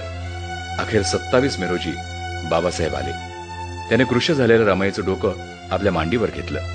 रमाईच्या डोळ्यातून आनंदाच्या धारा वाहू लागल्या. बाबासाहेबांचे डोळे अश्रूनं डबडबले आणि तेवढ्यात रमाईनं घाई केली. त्यांनी आपले डोळे मिटले, कायमचे. बाबासाहेबांच्या मांडीवर त्यांचं डोकं आणि डोक्यावर अश्रूंच्या धारा. अखेर बाबांची आवडती रामू, लाखो लोकांची आई, सुडक्याची माय आणि मक्याची मोठी आय आता उरली नव्हती. रमाईच्या मृत्यूनं बाबासाहेब खचले. आपल्या 3 मुलांना मातीआड करणारे बाबासाहेब आपल्या जीवनातलं मीठ संपलं असं कोल्हापूरच्या दत्तोबा पोवारांना म्हणाले होते. बाबासाहेबांकडे पाहिल्यावर त्यांच्या जीवनातलं सगळं काही हरपलं याची जाणीव होत होती. बाबासाहेबांना पटत नव्हतं, परंतु आपल्या श्रद्धावान पत्नीची आठवण म्हणून त्यांनी केस कापले, कफनी वापरायला सुरुवात केली आणि स्वतःला राजगृहात 8 दिवस कोंडून ठेवलं. रमाईला पंढरपूरला जायचं होतं, परंतु त्यांची इच्छा तशीच राहिली. आज जेव्हा देशाच्या कानाकोपऱ्यातून अशिक्षित स्त्रिया इथे येतात, तेव्हा राजगृहाला नमन करून हीच आमची पंढरी, इथंच आमची रुक्मिणी राहत होती या जाणीवेनं बहरतात. आपण आपल्या त्यागानं पंढरी निर्माण करू म्हणणाऱ्या बाबासाहेबांनी पंढरी निर्माण केली, परंतु त्यात रुक्मिणी राहिली नाही. बाबासाहेब आता एकाकी पडले. मुलगा यशवंत आणि पुतण्या मुकुंद यांच्याकडे लक्ष ठेवण्यासाठी, त्यांना धंद्या पाण्याला लावण्यासाठी बाबासाहेबांनी काही प्रयत्न केले. येवले हे नाशिक जिल्ह्यातलं तालुक्याचं गाव. या परिसरातील लोकांनी एक परिषद घेतली. 13 ऑक्टोबर 1935 रोजी संपन्न झालेल्या परिषदेचे मुख्य वक्ते होते डॉक्टर बाबासाहेब आंबेडकर. या परिषदेतील बाबासाहेबांचं भाषण कमालीचं गाजलं. त्यांनी त्या परिषदेत गर्जना केली की मी कोणत्या धर्मात जन्माला यावं हे माझ्या हाती नव्हतं, त्यामुळे मी हिंदू म्हणून जन्माला आलो, परंतु हिंदू म्हणून मी मरणार नाही. म्हणजे बाबासाहेबांनी धर्मांतर करायचं ठरवलं होतं, पण कोणता धर्म घ्यायचा हे ठरवलं नाही. बाबासाहेबांच्या या भाषणामुळे अनेक धर्माचे लोक आनंदित झाले. जो तो धर्मप्रमुख बाबासाहेबांकडे आमच्याच धर्मात या असा आग्रह करत होते. काहींनी तर आमिष दाखवली. ही आमिष दाखवण्यात हैदराबादचा निजाम मागे नव्हता. ख्रिश्चन, शीख, मुस्लिम इतकंच काय, जैन धर्मगुरूंनी सुद्धा अपेक्षा केली होती. हिंदू नेते तर बाबासाहेबांनी हिंदू धर्म सोडून जाऊ नये अशी गळ घालत होते, परिस्थिती सुधारत असल्याचा हवाला देत होते. बाबासाहेब हे कोणत्याही आमिषाला बळी पडणारे नव्हते. त्यांचा स्वतःचा अभ्यास चालू होता. शीख मंडळींनी फारच आग्रह केला तेव्हा आपला मुलगा आणि पुतण्या यांना पंजाबमध्ये त्यांनी पाठवलं. त्यांचा अहवाल मागितला. एकही धर्मप्रमुख बाबासाहेबांपर्यंत पोहोचला नाही, तो गौतम बुद्धाच्या धर्माचा. केळुस्कर गुरुजींनी बुद्ध चरित्र दिल्यापासून बुद्धाच्या समतावादानं भीमराव ते बाबासाहेब हे संतोषलेले होते, परंतु कोणत्या धर्मात जायचं याचा निर्णय ते एकाएकी करणार नव्हते. बाबासाहेबांच्या धर्मांतराच्या घोषणेनं धार्मिक वातावरण ढवळलं गेलं होतं. या वातावरणातच 31 मे 1936 रोजी मुंबईला एका परिषदेत बाबासाहेबांचं भाषण झालं. धर्मांतरामागील भूमिका विशद करणं हा त्यांचा उद्देश होता. हे भाषण मुक्ती कोणपथे या नावानं प्रसिद्ध आहे. या भाषणात बाबासाहेब म्हणाले, तुम्हाला मुक्ती मिळवायची असेल, स्वातंत्र्य मिळवायचं असेल तर त्याला एकच मार्ग आहे आणि तो म्हणजे हिंदू धर्माचा त्याग करणं. हिंदू धर्मातील अनिष्ट रूढी, परंपरा, गुलामगिरी, व्यक्ती विकासाचा कोंडमारा हे सगळं नाकारायचं असेल तर फक्त हिंदू धर्म सोडून जायचं. हिंदू धर्म सोडायचा, परंतु कोणत्या धर्मात प्रवेश करायचा हे स्पष्ट शब्दात बाबासाहेब सांगत नव्हते. आपल्या अनुयायांना धर्मांतराची किती आवश्यकता आहे एवढंच पटवायचं होतं आणि त्यासाठी मुक्ती मिळवण्यास हिंदू धर्म ठोकरणं अत्यावश्यक असल्याचं त्यांनी सांगितलं. खरं तर अत्यंत खुलासेवार असं हे भाषण, परंतु त्याआधी अस्पृश्यातल्या काही जातींनी धर्मांतर करण्याऐवजी हिंदू धर्म सुधारणांवर भर दिला होता. हिंदू धर्म सुधारणं म्हणजे काळ्या कातळावर बीजारोपण करणं हे बाबासाहेबांना पटत होतं, परंतु ते सगळ्यांनाच पटलं नव्हतं. म्हणून काही सहकारी, विशेषतः महारेतर मंडळी नाखुश झाली. अगदी सुरुवातीला वसईच्या वसईकर या चर्मकार मंडळींनी धर्मांतर करण्याचा ठराव पास केला होता, परंतु आता काही चर्मकार बाबासाहेबांच्या निर्णयाच्या विरुद्ध दबक्या आवाजात का होईना बोलू लागले.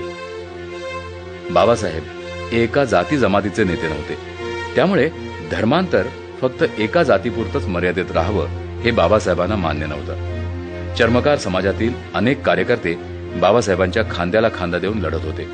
त्यांच्यापैकी काही लोक महाड मुक्कामी रक्तानं नाहले होते. सकट सारखे मातंग समाजाचे नेते बाबासाहेबांची साथ सोडण्याच्या मनस्थितीत होते. खरं तर हा डाव काँग्रेसचा होता. बाबासाहेबांना तो हाणून पाडायचा होता. काँग्रेसनं इंग्रजांची फोडा आणि झोडा ही नीती अवलंबली होती. बाबासाहेब आंबेडकरांच्या निशाणाखाली सर्व अस्पृश्य वर्ग एकवटतोय हे काँग्रेसला परवडण्यासारखं नव्हतं. कारण अस्पृश्यता निवारण हा ठराव कागदावरच का होईना काँग्रेसनं केला होता. आपल्याकडे अस्पृश्यच नाहीत तर मग ठराव केला त्याचं काय?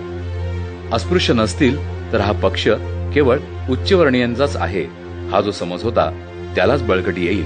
आणि म्हणूनच डॉक्टर आंबेडकरांकडे जे अस्पृश्य एकवटले असतील त्यांना वेगवेगळी आमिष दाखवून काँग्रेसकडे वळवायचं.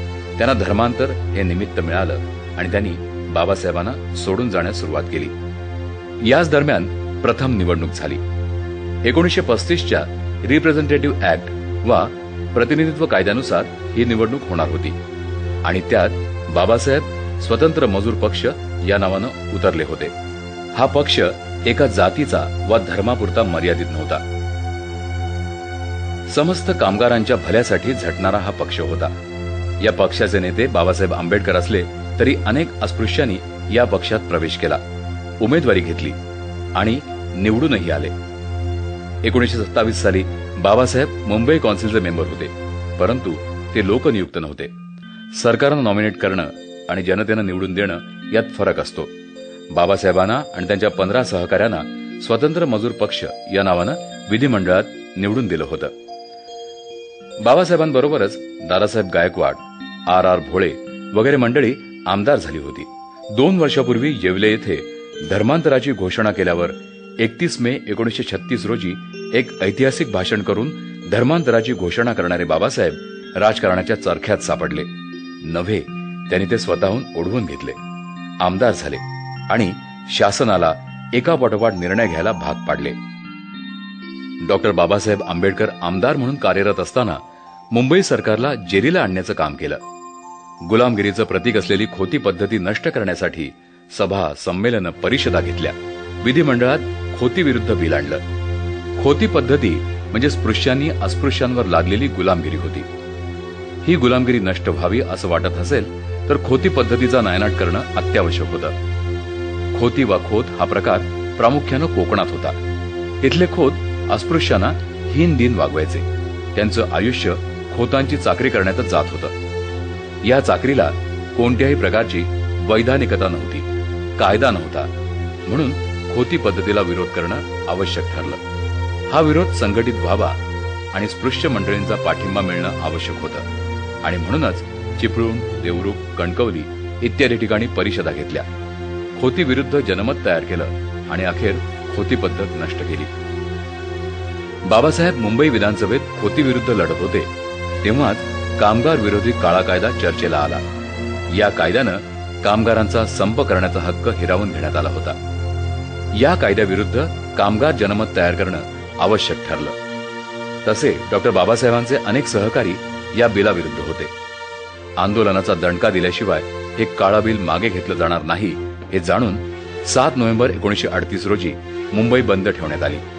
शहराचे सर्व रस्ते सुने सुने वाटू लागले, कारण या बंदला सर्व प्रमुख नेत्यांचा पाठिंबा होता.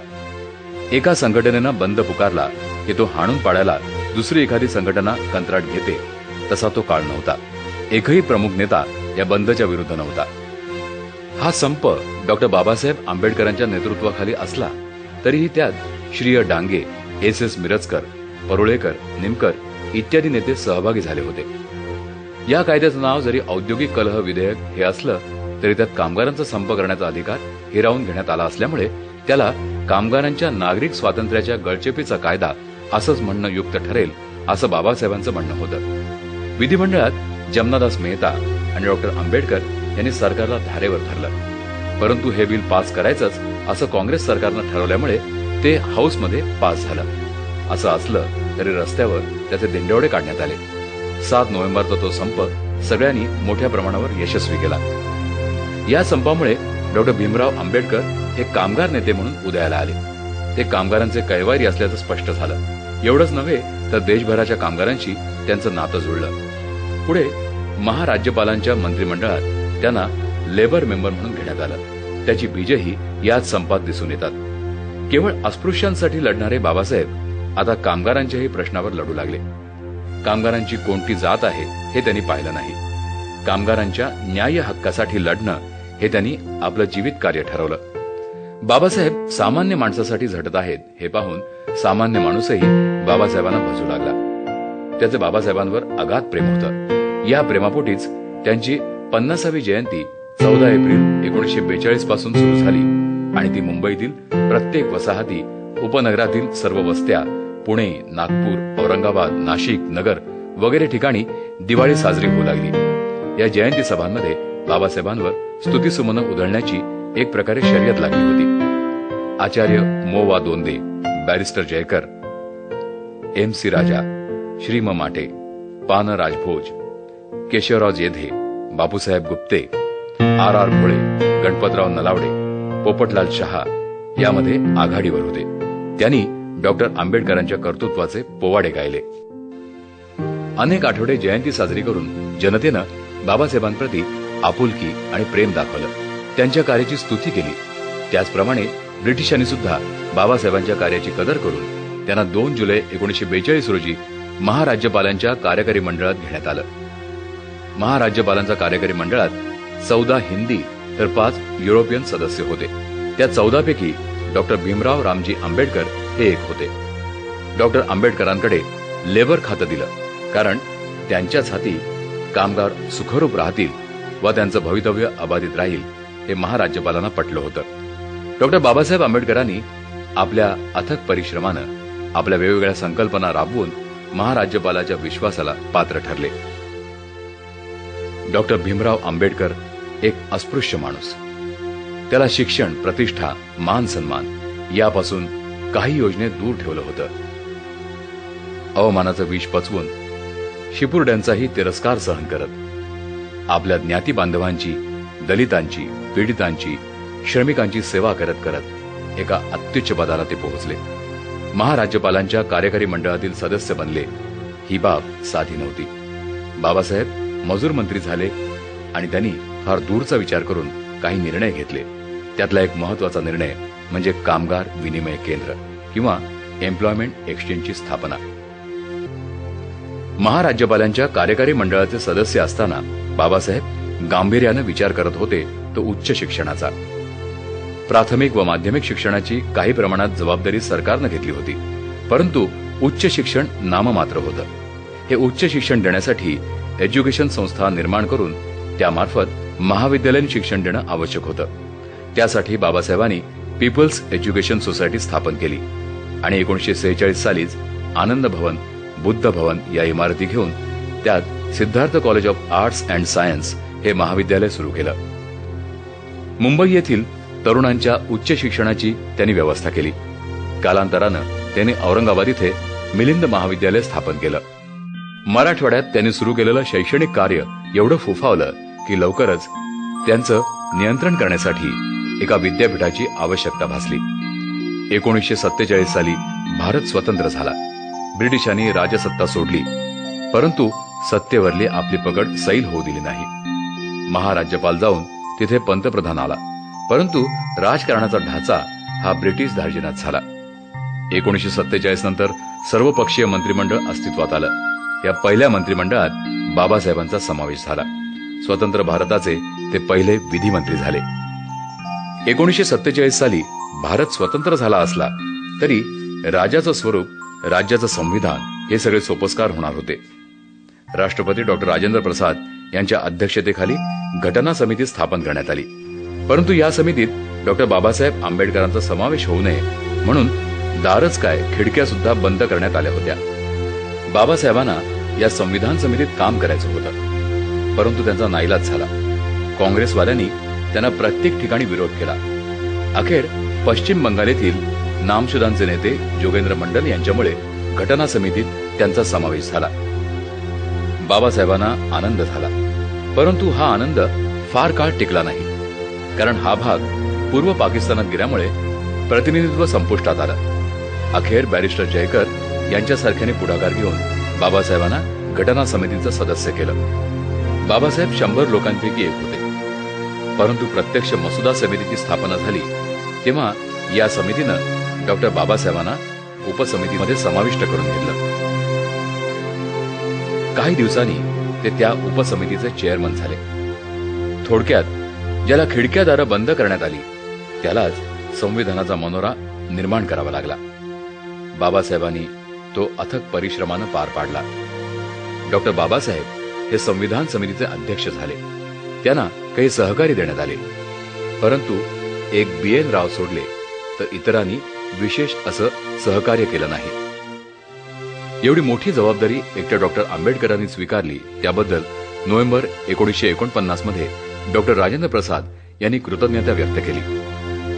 बाबासाहेबांनी मात्र या संधीचं सोनं केलं आणि त्यांना अभिप्रेत असलेली घटना त्यांनी सादर केली. पहिली बाब म्हणजे त्यांनी मनुसंहिता नाकारली आणि त्या ठिकाणी तथागताचा विचारांची प्रतिष्ठापना केली. संविधानाचा गाभा आणि प्रस्तावना ते अखेरचं कलम यापर्यंत त्यांना बुद्धाचा विसर पडला नाही. बुद्धाला अभिप्रेत असलेली समता, स्वातंत्र्य आणि विश्वबंधुत्व यांच्या आधारावरील ही घटना म्हणजे एक चमत्कार आहे. घटना समितीत प्रत्येक कलमावर चर्चा होत असताना समर्पक उत्तर देण्याचं काम घटना निर्माता म्हणून त्यांनाच करावं लागलं. त्यांना घटनेचे शिल्पकार असंच म्हणण्यात येऊ लागलं. उपराष्ट्रपती बसतात तेथील सिंहासनाच्या वरील भागातील कोरलेला गाथा, राष्ट्रध्वजावरील अशोक चक्र, पार्लमेंटमधला अशोक हॉल, नोटांवरील गर्जना करणारे 3 सिंह, राष्ट्रफूल कमळ वगैरे बाबींवरून एक लक्षात येईल की बाबासाहेब सारखा विचार करत होते ते तथागताच्या बुद्ध धम्माचा. 1947 साली स्वतंत्र भारताच्या नेहरू मंत्रिमंडळात बाबासाहेब कायदा मंत्री होते. त्यांना नियोजन खातं दिलं जाईल असं नेहरूंनी सांगितलं होतं. नेहरू हे स्वप्नील होते, व्यवहारी नव्हते. बाबासाहेबांना देशाची आर्थिक घडी बसवण्यासाठी नियोजन करायचं होतं. तरुण वयात प्रॉब्लेम ऑफ रुपी सारखा प्रबंध लिहिणाऱ्या आणि पुढे पुढे प्रगल्भ झालेल्या बाबासाहेबांना नियोजन खातं दिलं असतं तर आज वेगळंच चित्र निर्माण झालं असतं. याच वेळी समस्त भारतीय स्त्रियांची उन्नती साधणारं हिंदू कोड बिल मांडलं गेलं. हे बिल संमत करू अन्यथा राजीनामा देऊ असं म्हणणाऱ्या नेहरूंनी त्या बिलाच्या चिंधड्या केल्या. खुर्ची सोडण्याचं धैर्य नेहरूंना झालं नाही. 1952च्या पहिल्या सार्वत्रिक निवडणुकीत नेहरूंनी दुटप्पी भूमिका घेतली.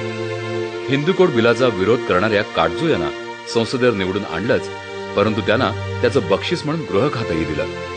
नेहरूंनी आपली फसगत केली हे लक्षात आल्यावर डॉक्टर बाबासाहेब आंबेडकरांनी खुर्चीवर लाथ मारली. खुर्चीपेक्षा समस्त स्त्रियांच्या उन्नयाला त्यांनी महत्व दिलं. एखाद्या प्रश्नावर मंत्रिपदाचा राजीनामा देण्याचा वस्तुपाठ बाबासाहेबांनी दिला. बाबासाहेब ज्या खुर्चीत बसायचे त्या खुर्चीची शान वाढायची.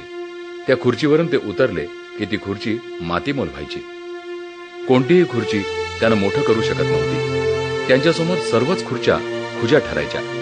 बाबासाहेबांनी खुर्चीवर लाथ मारली आणि आंबेडकरी समाजात स्वाभिमानाचे, अस्मितेचं पीक आलं. मधल्या काळात बाबासाहेबांची प्रकृती खालावली होती. मुंबईला डॉक्टर मालवणकर यांच्याकडे ते उपचारासाठी जात होते. इथेच त्यांची डॉक्टर शारदा कबीर यांच्याशी ओळख झाली. या काळात बाबासाहेबांची देखरेख करण्यासाठी एका डॉक्टरची आवश्यकता होती. डॉक्टर शारदा कबीर यांनी ही जबाबदारी स्वीकारली आणि त्याचं पर्यवसान म्हणजे त्यांच्या विवाहात झालं. डॉक्टर कबीर यांनी बाबासाहेबांची सेवा केली, वेळच्या वेळी औषधोपचार केले. डॉक्टर शारदा कबीर अर्थात डॉक्टर सविता आंबेडकर पुढे हजारोंच्या माईसाहेब म्हणून ओळखल्या जाऊ लागल्या. 1952ची सार्वत्रिक निवडणूक आली. त्याआधी बाबासाहेबांनी राजीनामा दिला होता. खरं तर 26 जानेवारी 1950ला भारताला संविधान देऊन लोकशाहीची प्रस्थापना करणाऱ्या बाबासाहेबांविरुद्ध कोणत्याही पक्षानं उमेदवारी करायला नको होती. देशाच्या घटनेचा शिल्पकार निवडणुकीत उभा राहतोय म्हटल्यावर त्याला बिनविरोध निवडून आणायला हवा होता. परंतु गांधीजी आणि त्यांच्या काँग्रेस बरोबर आयुष्यभर लढा देणाऱ्या डॉक्टर आंबेडकरांना पाडण्यासाठी काँग्रेसनं हर तऱ्हेचे प्रयत्न केले. अमेरिकेचा संविधान निर्माण करता पूज्य ठरवला जातो, त्याचं उचित स्मारक बांधलं जातं, परंतु भारतीय संविधानाच्या निर्मात्याला केवळ तो शूद्र आहे म्हणून नाकारला गेला. खरं तर ही घटना लिहायला भारतात कोणीही तयार नव्हता. बॅरिस्टर जयकर, बॅरिस्टर सप्रू आणि डॉक्टर आंबेडकर हे तीनच लायक होते. पहिल्या दोघांनी नकार दिल्यावर एका अस्पृश्याला हे काम देण्याऐवजी परदेशीय घटनातज्ञ धुंडाळण्यात आले. अखेर डॉक्टर आंबेडकरांसारखा घटनातज्ञ तुमच्याकडे असताना परदेशांकडे डोळे का लावता असं परदेशांनी सांगितल्यावर ती जबाबदारी बाबासाहेबांवर येऊन पडली. 1952च्या निवडणुकीत बाबासाहेबांना काँग्रेस पक्ष आणि टिळकांचा शिष्योत्तम श्री डांगे यांनी पाडलं. डांगे हे कम्युनिस्ट असूनही आपण ब्राह्मण आहोत आणि आपल्या जानव्याची शपथ घालून बाबासाहेबांची मतं त्यांनी कुजवली. बाबासाहेब पडले आणि तेही पडले. याच इतिहासाची पुनरावृत्ती भंडारा येथील एका पोटनिवडणुकीत झाली. तिथे काँग्रेसचे उमेदवार बोरकर यांनी बाबासाहेबांना पाडलं खरं, परंतु स्वतःही लोकसभेतल्या खुर्चीत बसले नाहीत. खुर्चीत बसण्याआधीच त्यांना मृत्यूनं गाठलं होतं. 1952 आणि 1954ला पराभव झाल्यानंतर बाबासाहेब पुन्हा एकदा अंतर्मुख झाले. त्यांनी शेड्यूल्ड कास्ट फेडरेशन ऐवजी रिपब्लिकन पार्टी ऑफ इंडिया हा पक्ष स्थापनेचा इरादा जाहीर केला. त्यासाठी त्यांनी भारतीय जनतेला खुलं पत्र तर दिलंच, परंतु देशातील प्रमुख विरोधी पक्षनेत्यांपर्यंत ही संकल्पना नेली. Doctor Ram Manohar Lohia, S N. जोशी, आचार्य अत्रे वगैरे लोकांना पत्र दिली, परंतु त्या पक्षाची स्थापना होण्याआधीच बाबासाहेबांचं महापरिनिर्वाण झालं. म्हणजे रिपब्लिकन पार्टी ऑफ इंडिया हा पक्ष बाबासाहेबांच्या संकल्पनेतला असला तरी तो त्यांनी आपल्या हयातीत निर्माण केला नाही. काही मंडळी बाबांच्या संकल्पनेचा दुरुपयोग आपल्या राजकारणासाठी करतात, परंतु ते हे विसरले की पक्षाची स्थापना 3 ऑक्टोबर 1957ला झाली आणि बाबांचं महापरिनिर्वाण दिनांक 6 डिसेंबर 1956 रोजी झालं होतं. बाबासाहेबांचं खरं जीवित कार्य हे तथागताचा धम्म स्वीकारणं आणि आपल्या लाखो बांधवांना स्वीकारायला लावणं हेच होतं. त्यासाठी त्यांना प्रथम धम्म संस्था हवी होती. आधी धम्म आणि मग त्याच्या संवर्धनासाठी संस्था असा प्रकार नको होता. कारण बुद्धाचा धर्म चांगला असूनही केवळ सुसंघटित यंत्रणेच्या अभावामुळे बौद्ध धर्म भारतातून नष्ट झाला होता. त्याची पुनरावृत्ती होऊ नये म्हणून बाबासाहेबांनी 1954 साली दी बुद्धिस्ट सोसायटी ऑफ इंडिया अर्थात भारतीय बौद्ध महासभा या संघटनेची स्थापना केली. तिचे तहहयात अध्यक्षपद त्यांनी आपल्याकडेच ठेवलं होतं. 1954 साली बौद्ध महासभेची स्थापना केली. 1955 साली भारत सरकारनं गौतम बुद्धाची 2500वी जयंती साजरी करण्याचं ठरवलं. या जयंती कालखंडात बौद्ध धम्माची दीक्षा घेऊ असं बाबासाहेबांनी ठरवल्यानंतर 23 मे 1956 ही तारीख आणि मुंबई हे शहर मुकरर करण्यात आलं. बौद्ध धर्माच्या इतिहासात मुंबईला तसं महत्व नाही. उदाहरणार्थ बोधगया, सारनाथ. मुंबई ही डॉक्टर बाबासाहेबांची कर्मभूमी. प्रसिद्धी माध्यमं आणि कार्यकर्त्यांचं जाळं यामुळे मुंबई ठरवली. बुद्धाला ज्ञानप्राप्ती झाली ती वैशाख पौर्णिमेला म्हणजे मे महिन्यात. यावरही वाद होऊ लागला. दी इझन्स ऑफ बुद्धिझम लेखक पी.एल. नरसू या ग्रंथात ही ज्ञानप्राप्ती पाऊस ओसरल्यानंतर म्हणजे दिनांक 13 ऑक्टोबरला झाली. हे खगोलशास्त्राच्या आधारे पटवून देण्यात आलं. नागपूरचे वामनराव गोडबोले यांनी बाबासाहेबांना कळवलं की नागपूर आणि 13 ऑक्टोबर हीच तारीख अंतिम करा. नागपूर हे नाग लोकांचं शहर आणि इथल्या नागाचे हिंदू संस्कृतीशी घनघोर युद्ध झालं हे सगळं आठवून बाबासाहेबांनी 14 ऑक्टोबर ही तारीख नागपूर हे शहर नक्की केलं. अट एकच होती आणि ती म्हणजे किमान 1 लाख लोकांनी धम्म दीक्षा घ्यावी. बाबासाहेबांनी ठरल्याप्रमाणे 14 ऑक्टोबरला धम्म दीक्षा घेतली. ही धम्म दीक्षा त्यांनी महास्तवीर भिक्खू चंद्रमणी यांच्या हस्ते घेतली आणि त्यानंतर स्वतःच उपस्थितांना आवाहन केलं. बाबासाहेबांच्या आवाहनाला प्रचंड प्रतिसाद मिळाला आणि एकाच वेळी 5 लाख लोकांनी हिंदू धर्म त्याज्य ठरवून बौद्ध धर्मात प्रवेश केला. बाबासाहेबांच्या बरोबर माईसाहेब यांनीही दीक्षा घेतली, परंतु बाबासाहेबांचे जे राजकीय सहकारी होते त्यांनी धम्म दीक्षेला विरोध केला. दादासाहेब गायकवाड, कांबळे, आवळे, खोब्रागडे या सगळ्यांना 1957च्या सार्वत्रिक निवडणुका व्हायच्या आधी धर्मांतर करायचं नव्हतं. भंडारी यांनी विरोध केला आणि बाबासाहेबांच्या बरोबर धर्मांतर नाही केलं तरी चालेल, परंतु त्यांना विरोध करू नये ही भूमिका उंटखाना इथल्या बैठकीत घेण्यात आली आणि ती मान्य करण्यात आली. अखेर राजकीय प्रमुख सहकाऱ्यांशिवाय बाबासाहेबांनी 2500 वर्षानंतर धम्मचक्र फिरवलं. नागपूर महानगरपालिकेनं दिलेलं मानपत्र त्यांनी स्वीकारलं आणि चंद्रपूर येथील धम्मदीक्षेला ते निघाले. डॉक्टर बाबासाहेब 16 डिसेंबर 1956 म्हणजे 2 महिन्यानंतर मुंबई इथे मोठा दीक्षा समारंभ घेणार होते. भारतीय बौद्ध महासभेचे कार्यकर्ते कामाला लागले होते. चंद्रपूरवरून दिल्ली आणि दिल्लीवरून काठमांडू येथील धम्म परिषदेला ते सपत्नीक हजर राहिले. तिथलं त्यांचं भाषण फारच गाजलं. बाबासाहेब मुंबईतील 16 डिसेंबरच्या धम्मदीक्षेकडे नजर ठेवून होते. लोकांचा सहभाग त्यांना सुखवत होता. राजकीय सहकाऱ्यांचा बहिष्कार त्यांना डागण्यात येत होता. मी सवलती मिळवल्या त्या माझ्या खिशात आहेत. जर त्या गेल्या तर पुन्हा मी त्या मिळवून देईन असं बाबासाहेब सांगत होते. परंतु 2-3 महिन्यावर आलेली निवडणूक आणि त्या आधारे मिळणारी खुर्ची त्यांच्या राजकीय सहकाऱ्यांना खुणावत होती. अखेर बाबासाहेबांच्या आयुष्यात 16 डिसेंबर 1956 हा दिवस उजाडलाच नाही. 6 डिसेंबरलाच त्यांचं महापरिनिर्वाण झालं. दिल्ली येथील घरात दिनांक 5 डिसेंबरला रात्री त्यांचं झोपेतच निधन झालं. निधन व्हायच्या क्षणापर्यंत ते बुद्ध अँड हिज धम्म आणि रिपब्लिकन पार्टी ऑफ इंडियाच्या संदर्भात पत्रव्यवहार करत होते. म्हणजे त्यांचं आयुष्य धम्म आणि राजकारण यात गुंतलेलं होतं. राजकारणापेक्षा धम्मकारणाला मी जास्त महत्व देतो असं म्हणून त्यांनी बुद्ध अँड हिज धम्म हा ग्रंथ लिहिला. बाबासाहेबांच्या महापरिनिर्वाणाची बातमी मुंबईत येऊन थडकली आणि एकच हाहाकार माजला. जो तो हे झालंच कसं हा एकमेव प्रश्न विचारत होता. बातमीचं खरेपण जाणून घेण्यासाठी पावलं राजगृहाकडे वळली होती. डोळ्यात अश्रूंच्या धारा.